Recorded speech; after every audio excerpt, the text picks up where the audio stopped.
क्रूरकर्मा इंग्रज अधिकारी John P सॉन्डर्सचा वध करून लाला लजपतराय यांच्या मृत्यूचा बदला घेणारे व त्यासाठी फासावर जाऊन हुतात्मा झालेल्या क्रांतिकारक भगतसिंग, राजगुरू, सुखदेव या त्रिकुटातील एक वीर क्रांतिकारक शिवराम हरी राजगुरू गृहत्याग करून लहानपणीच वेदाध्ययन करण्यासाठी काशीला गेले व तेथे त्यांनी संस्कृत पंडित म्हणून नावलौकिक मिळवला। ऐन तारुण्यात बाबाराव सावरकर यांच्या मार्गदर्शनानुसार त्यांनी सक्तीने बाटवाबाटवी करणाऱ्या हसन निजामीचा वध करण्याचा प्रयत्न केला, ज्यात हसनचे सासरे ठार झाले।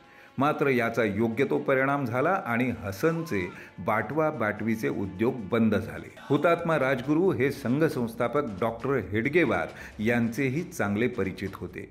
डॉक्टरांच्या आवाहनास प्रतिसाद देऊन त्यांनी अमरावती, वर्धा, नागपूर वगैरे ठिकाणी संघ विस्ताराचे कार्य केले। सॉन्डर्सचा वध केल्यानंतर अज्ञातवासात गेलेल्या राजगुरूंच्या भोजन, निवास इत्यादीची व्यवस्थाही डॉक्टर हेडगेवार यांनी केली होती। डॉक्टरांसह अनेकांनी राजगुरूंना ते पुण्यास गेल्यास पकडले जाण्याची दाट शक्यता असल्याचे सांगितले होते, परंतु माझ्या आधी भगत फाशीची माला गळ्यात घालून घेईल या काळजीने बलिदान देण्यास सिद्ध असलेले राजगुरू पुण्यास गेलेच आणि तिथे त्यांना अटक झाली। तिन्ही क्रांतिकारकांना मृत्यूदंडाची शिक्षा सुनावण्यात आली। या वीरांच्या मृतदेहांचे दर्शन घेण्यास लोकांची प्रचंड गर्दी होईल या भीतीपोटी क्रूर इंग्रज सरकारने नियोजित दिवसाच्या एक दिवस अगोदरच त्यांना फाशी दिली। दूरवर सतलज नदी तीरावर चिता रचून त्यांना अग्नी दिला।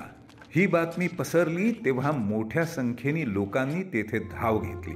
तेव्हा त्यांच्या अर्धवट जळालेल्या अवस्थेतील चिता नदीमध्ये फेकून देण्यात आल्या। शेवटी त्या जनसमुदायाने चितेमुळे गरम झालेली माती पवित्र रक्षा म्हणून जतन केली। या वीरांच्या अशा बलिदानामुळेच आज आपण मोकळा श्वास घेऊ शकतो, याचे आपण निरंतर स्मरण ठेवले पाहिजे। जय हिंद।